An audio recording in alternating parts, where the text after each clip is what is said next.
सरकार की नौकरी की ख्वाहिशें पाले युवकों का पहला मकसद होता है राष्ट्र विकास यानी देश के विकास में अपनी प्रभावी भूमिका निभाना बेहतर तरीके से। लेकिन बाद में हालात उन्हें बेईमान, लुटेरे, डकैत, अभद्र, आपराधिक और निकृष्ट बना देते हैं। कहने की जरूरत नहीं है कि इस वक्त चपरासी से लेकर आईएएस तक का पूरा सरकारी अमला आम आदमी और व्यवस्था के सामने अपनी औकात का इजहार कर रहा है, जो बड़ा आपराधिक है।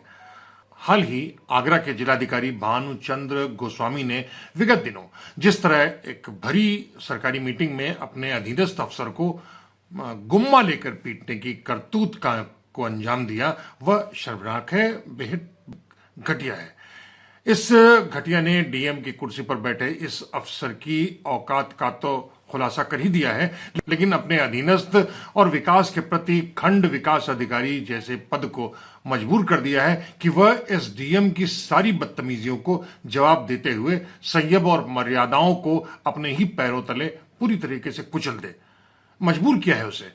कहने की जरूरत नहीं कि सरेआम अपने अधीनस्थ और आम आदमी के साथ बदतमीजियों को परसने वाले इस डीएम की मीटिंग में जब वहां के एक वीडियो ने डीएम के गुम्मा का जवाब अपने जूतों से फेंक करके किया, अनिरुद्ध नाम सिंह के इस वीडियो पर मुकदमा दर्ज कर दिया गया है, पुलिस प्रशासन ने कर दिया है। लेकिन इस घटना ने पूरे प्रदेश ही नहीं बल्कि पूरे देश में ही नौकरशाही की बदतमीजियों को लेकर एक बड़ा हंगामा खड़ा कर दिया है। आनंद फानंद सारे आईएएस अफसरों ने मामले को डीएम को बचाने की कवायद बुनने की कोशिश करते हुए उसे सीधे मुख्यालय यानी विकास आयुक्त कार्यालय से अटैच कर दिया। इतना ही नहीं, जिला प्रशासन के इशारे पर अनिरुद्ध सिंह यानी इस वीडियो पर पुलिस ने गंभीर धाराओं पर मुकदमा दर्ज कर दिया है, उसकी गिरफ्तारी की कवायद छेड़ दी है। लेकिन अनिरुद्ध सिंह भी बेहद तेज निकला है और डीएम और पुलिस प्रशासन को ठेंगा दिखाते हुए फिलहाल फरार हो गया है। आपको पता होगा कि एक सरकारी मीटिंग अफसरों के हो रही थी, उसमें डीएम भानुचंद्र गोस्वामी ने इस वीडियो अनिरुद्ध सिंह से कुछ सवाल पूछे। इस पर उसने जो जवाब दिया उससे डीएम भानुचंद्र संतुष्ट नहीं हुए। नतीजा यह हुआ कि गुस्से में आकर भानुचंद्र गोस्वामी ने बाकायदा पेपर वेट था उठाया और सीधे तान कर वीडियो अनिरुद्ध सिंह पर मारा। वो बच गया, लेकिन इससे गुस्से में अनिरुद्ध सिंह का भी पारा समाप्त हो चुका था, टूट चुका था, सातवें आसमान तक पहुंच गया था। नतीजा यह हुआ कि अनिरुद्ध सिंह ने अपने दोनों जूते एक एक करके उतारे और सीधे डीएम के चेहरे पर दे मारा।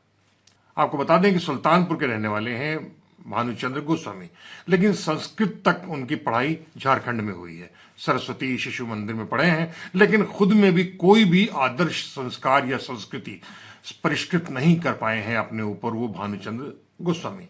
उनके पिता झारखंड में श्रम अधीक्षक जैसे बड़े मामूली पद में थे, लेकिन अपने छोटे अधीनस्थ अफसरों के प्रति उनमें तनिक भी आस्था कभी नहीं रही। 2009 में वो आईएएस में आए। उनको पहली नौकरी मिली जॉइंट मजिस्ट्रेट के तौर पर। वो एक तहसील में एसडीएम बन करके वहां गए। वो एसडीएम था गढ़ी का। आगरा के कई पत्रकार और उस समय के कर्मचारी और अधिकारी रहे लोग बताते हैं कि भानुचंद्र गोस्वामी के तेवर शुरू से ही बेहद अभद्र, आक्रामक और कटहा रहा है। वे खुद को लोक सेवक नहीं बल्कि सर्वोच्च और आला अफसरशाही के ही ऊपर से भी समझते रहे हैं। आम आदमी के प्रति तो भानुचंद्र गोस्वामी का रवैया बेहद अभद्र और आक्रामक रहा है। जौनपुर की अपनी नौकरी के दौरान उन्होंने एक फरियादी से तो यहां तक साफ कह दिया था गुस्से में कि अभी तुम्हें जूतों से पीटूंगा। 2017 में भानुचंद्र गोस्वामी की नौकरी इलाहाबाद विकास प्राधिकरण में थी। इस दौरान उनकी पत्नी पर वहीं के चपरासी ने आरोप लगाया कि उन्होंने कई बार उसको कई थप्पड़ मारे। हालांकि इस मामले में बाद में हस्तक्षेप किया गया और कई लोगों के हस्तक्षेप के बाद ये मामला दब गया। लेकिन इससे साबित हो गया कि भानुचंद्र गोस्वामी की पत्नी भी वहां के कर्मचारियों को भी बुरी तरीके से पीटा और प्रताड़ित किया करती थी। कहने की जरूरत नहीं है कि आज के आईएएस अफसर अभद्रता की सारी सीमाएं रौंदने पर आमादा है। समाजवादी पार्टी ने जिस आलोक रंजन को राज्यसभा में भेजने का फैसला किया है वह भी यूपी का मुख्य सचिव रह चुका है। बड़ा मुंह लगा है अखिलेश का। लेकिन आलोक रंजन की ख्याति किसी चीफ सेक्रेटरी के दौरान उस कभी नहीं रही, बल्कि उनकी ख्याति एक बेशकीमती हार के गायब होने पर अपने दो निर्दोष कर्मचारियों को राजधानी के विभिन्न पुलिस थानों में करीब 2 महीनों तक एसटीएफ के बल पर प्रताड़ित, पीटना और परेशान करने की रही है। ये बेशकीमती हार उनकी बहू को कुछ नौकरशाही और कुछ बिल्डर ने गिफ्ट में दिया था। बताते हैं कि ये कीमत तकरीबन 1.5 करोड़ रुपए थी। उस दौरान वहां के लखनऊ के एसएसपी थे राजेश पांडे बताते हैं कि उस हार के गायब होने से आलोक रंजन बहुत परेशान थे। उनसे जब कहा गया कि उनके घर से भी पूछताछ की जानी चाहिए तो आलोक रंजन उस पर नाराज हो गए थे। बाकायदा उन्होंने दफ्तर में राजेश पांडे को बाकायदा गंदी गंदी गालियां भी दी थी। इतना ही नहीं, आलोक रंजन चाहते थे कि अगर हार नहीं मिल रही है तो कम से कम उतना पैसा किसी भी तरीके से भी मिलना चाहिए। और जाहिर सी बात है कि वसूली पुलिस से ही होनी थी। जाहिर बात है कि उस समय लखनऊ के एसएसपी थे राजेश पांडे। अगर वो अपना दामन बनाना चाहते थे तो उन्हें इतना पैसा देना था। उन्होंने मना कर दिया और उनकी नौकरी, उनका ट्रांसफर एटीएस में हो गया। इतना ही नहीं, आलोक रंजन की पत्नी का मेकअप करने वाली, एक ब्यूटी पार्लर संचालित करने वाली एक महिला को प्रताड़ित करना और उसे घर को तोड़ फोड़ करने, उसकी दुकान को बंद कर देने का इतना परेशान किया था आलोक रंजन के इशारे पर उनकी पत्नी और उनके परिवार ने। इस मामले में जब उस ब्यूटी पार्लर लेडी ने आलोक रंजन के अत्याचारों का विरोध करते हुए हाईकोर्ट का सहारा लिया तो राहत तो उसको मिल गई, लेकिन उस पूरे महिला के पति का देहांत उसी समय हो गया। बुलंदशहर में डीएम रही हैं बी चंद्रकला ने दैनिक जागरण के दफ्तर पर बाकायदा कई दर्जनों ट्रक कूड़ा फेंक दिया। इतना ही नहीं, सेल्फी की बड़ी मशहूर रही हैं अपनी फोटो के लिए, अपने मेकअप को लेकर के। लेकिन एक लड़के ने जब उनकी सेल्फी खींचने की कोशिश की तो उस पर नाराज हो गई और बाकायदा उसको जेल में भेज दिया। बहराइच में डीएम रहे हैं अभय प्रसाद। बुलंदशहर में ही तकरीबन 50 लाख रुपए कैश उनके घर में बरामद हुआ था। उसमें क्या हुआ अलग मुद्दा है, लेकिन अभय प्रसाद ने अपने बंगले में मौजूद 5 पुलिस वालों को बाकायदा लाठियों से दौड़ा कर मांगा था, वो भी अपने सरकारी बंगले के भीतर। लेकिन इन अफसरों को उनकी औकात पर खड़ा कर दिया था बीएचयू छात्र संघ के पूर्व अध्यक्ष रहे चंचल सिंह ने। ये तकरीबन 45 साल पहले की घटना है। ये घटना है तकरीबन 1979 की। तब जौनपुर के बदलापुर में एसडीएम रहे ट्रेनी आईएएस अफसर तुलसी गौड़ ज्वाइंट मजिस्ट्रेट के तौर पर थे और एसडीएम के तौर की कुर्सी पर बैठे हुए थे। आईएएस तुलसी गौड़ का कॉलर पकड़कर उनके दफ्तर से बाहर कर दिया था चंचल सिंह ने। हुआ यह था कि उन्होंने एक उप ब्लॉक प्रमुख के साथ बहुत ही बदतमीजी की थी अपने वो भी दफ्तर में। ये खबर जब चंचल को मिली, वे उनके दफ्तर वो अपने एसडीएम के कमरे में गए, एसडीएम से बातचीत की। बस एसडीएम लगातार बदतमीजी करता रहा। नतीजा ये हुआ कि चंचल ने बाकायदा उस तुलसी गौड़ के गालर गिरबान को पकड़ा और घसीट करके दफ्तर के बाहर खड़ा कर दिया।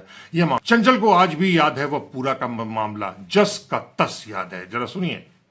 वो उसने एक चुने हुए रिप्रेजेंटेटिव को गाली दे दिया था। कौन प्रेजेंटेटिव? एक भारत यादव करके थे।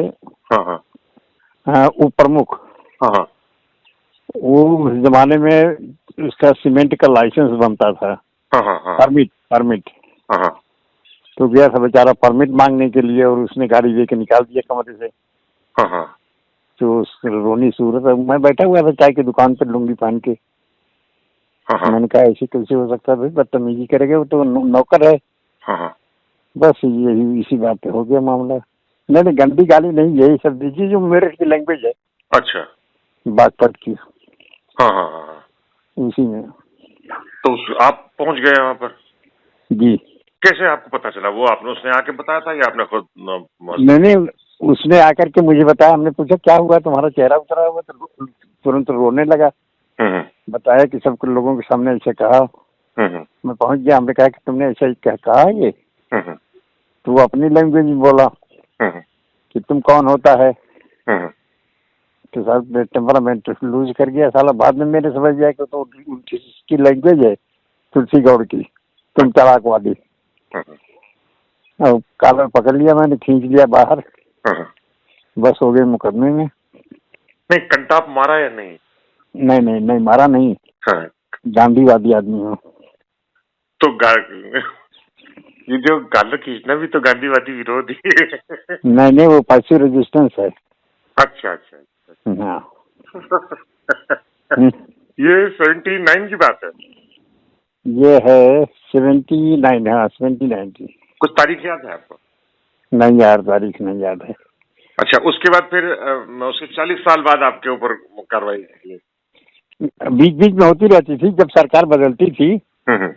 तो मूड आ जाता था तो पकड़ करके ले चली जाती थी, मैं भी चला जाता था, एक दिन रिन्यू हो जाता था। आखिर हुआ है 40 साल बाद। आपने दर्ज कराई थी या किसी और ने? नहीं नहीं, FIR उसी कलेक्टर ने ही दर्ज कराई थी। कलेक्टर ने या जो SDM था? अरे वो SDM नहीं था यार, कलेक्टर के चार्ज पर था। ADM फाइनेंस था। अच्छा, आप उसका सीनियर था? हाँ हाँ हाँ। तो वो ये पूरा राजनीतिक जब बदलती रही तो आपको परेशान किया गया? हाँ, तो जब मर्जी आए तो सरकार पकड़ कर लेके चली जाए। अच्छा, कभी उस पूरे दौरान आप तो बुलाए गए, लेकिन कभी तुलसी गौड़ कभी वहां पर कोर्ट में आया? हाँ, कभी तुलसी गौड़ उस मुकदमे में आया ही नहीं भाई, आया ही नहीं। कभी नहीं आया। अब ये मुकदमा फाइनली खत्म हो चुका है? खत्म हो गया, मैं दोष मुक्त हो गया हूँ। नहीं, प्रश्न ये है कि इस पूरा जो पूरा मामला था, आपका कहना है आपकी तरफ से कोई बदतमीजी नहीं की, केवल आपने एक विरोध व्यक्त किया। तो हाँ, समस्या है इस तरीके की घटनाएं जो ब्यूरोक्रेट बड़े पद पे होते हैं वो। नहीं, एक्चुअली है क्या कि ब्यूरोक्रेट नौकर की जगह अपने को मालिक समझने लगा। हाँ हाँ बस इतने का फर्क पड़ा है। हाँ। और जनता को जो मालिक है उसको ये समझ में आ गया कि वो तो गुलाम है। अब ये साले तुलसीदास को रट रहे हैं कि कई हमें का हानि, चेर छोड़ हो बैरन ना रानी। ये तो मान के चल रहे हैं कि गुलामी है, गुलाम रहेंगे, गुलाम बनाते रहेंगे इसी तरह से। जी जी। बस इतने का। मैं एक चीज और जानना चाहता था कि आपने तो आप खुद तो उसमें हस्तक्षेप किया नहीं, दरअसल भरत यादव का पूरा मामला था, उसको भी न्याय मिला नहीं, मिल पाया, और आपके साथ जो आपने उसको न्याय दिलाने की कोशिश की तो उस पर इतना प्रताड़ना 40-45 साल तक भेजनी पड़ी। तो ये लूजर कौन है, ब्यूरोक्रेट्स या आप? नहीं नहीं नहीं नहीं, इसमें लूजर का गेम नहीं होता। हाँ।